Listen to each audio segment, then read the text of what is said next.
Assalamualaikum warahmatullahi wabarakatuh. Perkenalkan, nama saya Asmidar, NPM S1D 018024. Pada video kali ini, saya akan menjelaskan interpretasi hasil analisis regresi linear dengan metode OLS. Pada video sebelumnya, kita sudah menganalisis regresi linear sederhana dan regresi linear berganda dengan metode OLS.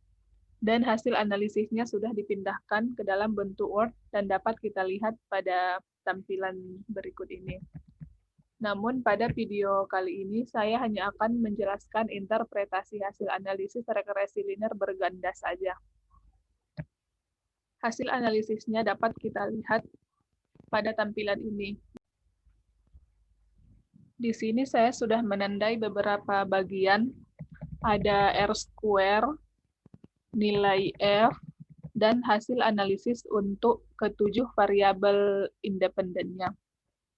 Karena dalam analisis ini saya menggunakan 7 variabel. Dan saya juga sudah menandai varian dan matrik varian dan covarian, juga matrik correlation. Dari hasil analisis yang sangat banyak ini, dapat kita lihat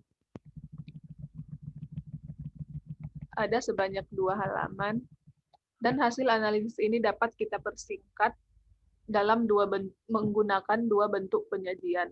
Yang pertama menggunakan persamaan. Persamaan yang kita gunakan untuk analisis regresi linear berganda yaitu YT sama dengan beta 0 ditambah beta 1 X1T ditambah beta 2 X2T sampai ke beta 7 X7T ditambah ET. Karena di sini saya menggunakan 7 variabel independen. Kemudian, kita masukkan hasil analisis yang sudah didapat tadi ke dalam bentuk persamaan ini.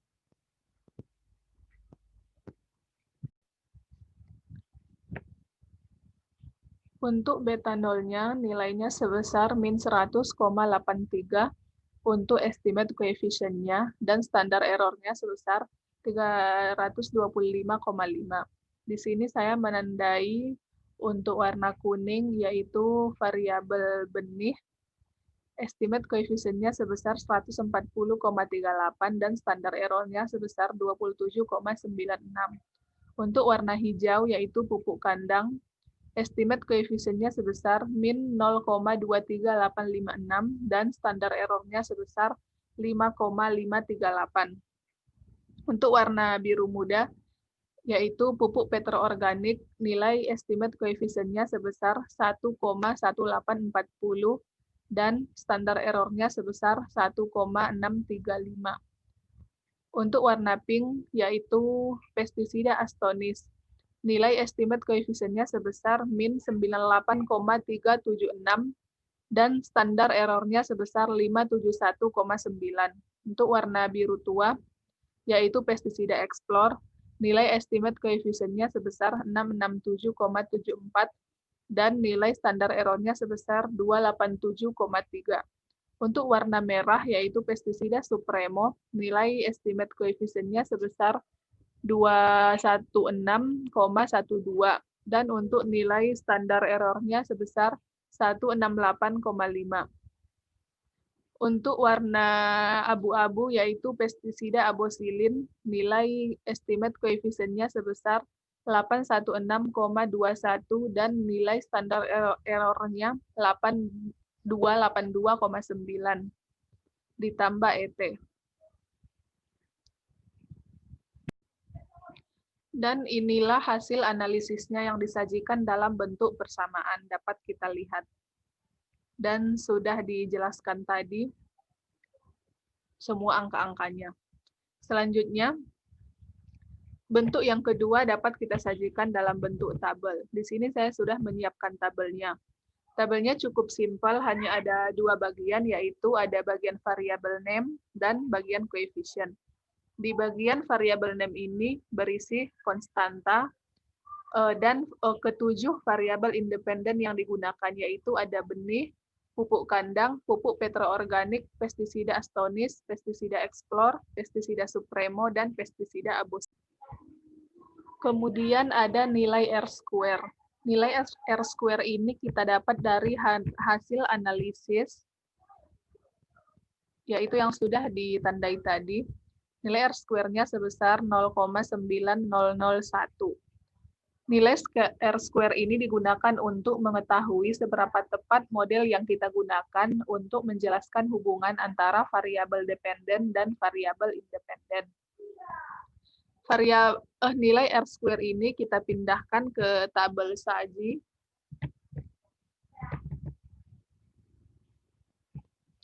Yang mana artinya nilai R square ini dapat menjelaskan hubungan antara variabel independen terhadap variabel dependen sebesar 90,01%. Kemudian ada nilai F hitung. Nilai F hitung ini kita dapatkan dari hasil analisis Shazam yang sudah ditandai tadi. Ini dia. Nilai F hitungnya sebesar 41,193. Kemudian nilai F hitung ini kita pindahkan ke tabel saji. Fungsi dari nilai F ini adalah untuk mengetahui pengaruh variabel independen terhadap variabel dependen. Cara menguji nilai F sama dengan cara menguji nilai T, yaitu jika F hitung lebih besar dari F tabel, maka tolak H0 dan terima H1. Begitu juga sebaliknya, jika F hitung lebih kecil daripada F tabel, maka terima H0 dan tolak H1. F tabel dapat kita lihat di buku petunjuk praktikum ekonometrika. Dan di sini saya sudah memindahkannya ke tabel saji. Nilai F tabel taraf 5% ini nilainya sebesar 2,53. Sedangkan nilai F hitungnya sebesar 41,191. Dapat kita lihat bahwa nilai F hitung lebih besar dari nilai F tabel. Maka didapat hasil pengujian F hitung lebih besar dari F tabel, artinya tolak H0 dan terima H1. Yang mana artinya ketujuh variabel independen yang dimiliki, yaitu benih, pupuk kandang, pupuk petroorganik, pestisida astonis, pestisida explor, pestisida supremo, dan pestisida abosilin, secara bersama-sama mempengaruhi variabel dependen.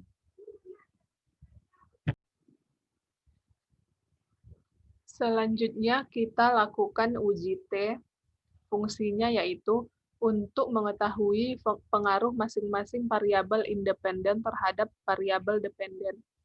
Cara mencari T hitung sama seperti di video-video sebelumnya, yaitu dengan cara membagi koefisien regresi. Contohnya untuk variabel independen benih, koefisien regresinya sebesar 140,38 dibagi 27,96. Sebetulnya kita tidak perlu membagi satu-satu dari variabel independen ini karena nilai T hitungnya sudah ada di hasil analisis, yaitu untuk nilai T hitung untuk variabel benih sebesar 5,0220, untuk variabel X2 min 0,4308, untuk variabel X3 0,7243, untuk variabel X4 sebesar min 0,1720, dan untuk seterusnya dapat kita lihat di hasil analisis ini. Dan selanjutnya yang perlu kita cari yaitu nilai T tabelnya. Untuk mencari nilai T tabel ini sama seperti di video-video sebelumnya, yaitu dengan melihat di buku petunjuk praktikum ekonometrika. Di sini saya sudah mendapat nilai T tabelnya, yaitu sebesar 2,056. Kemudian kita bandingkan T hitung dan T tabel dari masing-masing variabel independen. Yang pertama, untuk variabel benih, T hitungnya sebesar 5,020 dan T tabelnya sebesar 2,056. Dapat kita ketahui bahwa T hitung lebih besar daripada T tabel.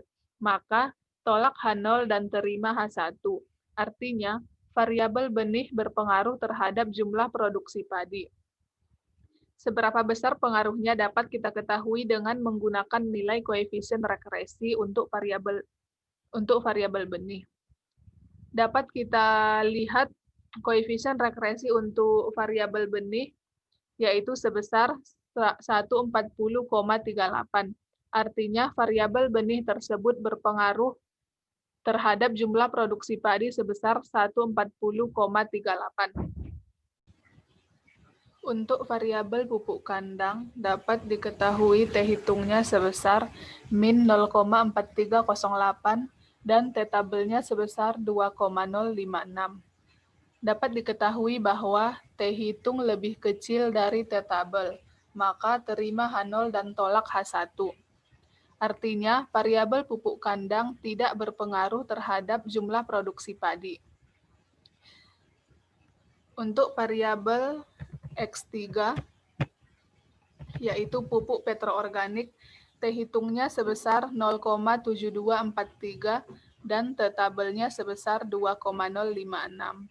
Dapat diketahui bahwa T hitungnya lebih kecil daripada T tabel.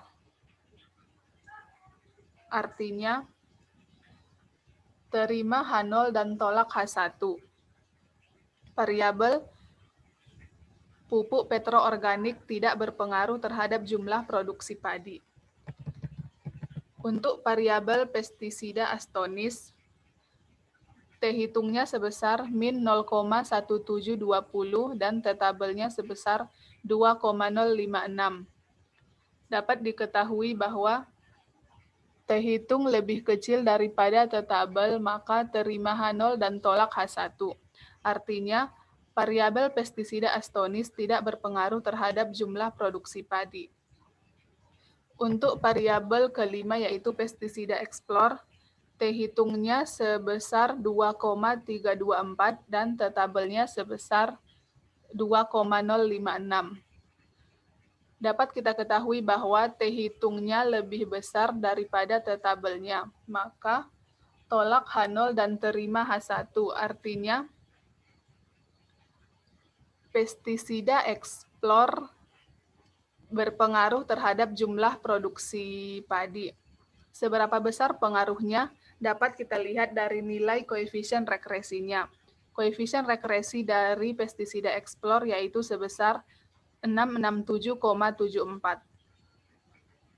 Untuk variabel ke-6 yaitu pestisida supremo, T hitungnya sebesar 1,283 dan T tabelnya sebesar 2,056. Dapat diketahui bahwa T tabel lebih kecil,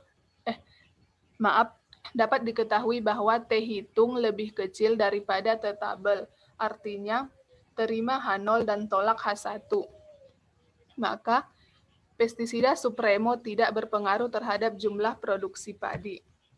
Untuk variabel yang ketujuh yaitu pestisida abosilin, T hitungnya sebesar 2,886 dan T tabelnya sebesar 2,056. Dapat diketahui bahwa T hitung lebih besar daripada T tabel, maka tolak H0 dan terima H1. Artinya, pestisida abosilin berpengaruh terhadap jumlah produksi padi. Seberapa besar pengaruhnya dapat dilihat dari koefisien regresinya. Untuk pestisida abosilin, koefisien regresinya sebesar 816,21. Artinya, variabel pestisida abosilin tersebut berpengaruh sebesar 816,21. Setelah dilakukan uji T untuk ketujuh variabel independen tersebut, dapat diketahui bahwa hanya ada 3 variabel independen yang berpengaruh terhadap jumlah produksi padi, yaitu variabel benih, variabel pestisida explore, dan pestisida abosilin. Sekarang kita sudah mengetahui bagaimana pengaruh masing-masing variabel independen terhadap variabel dependen dan seberapa besar pengaruhnya. Selanjutnya yang kita lakukan adalah menyajikan hasil analisis tersebut agar lebih mudah dipahami dengan membuat pembahasan yang lebih jelas, mudah dimengerti, dan menarik untuk dibaca. Contohnya, untuk yang pertama yaitu variabel benih.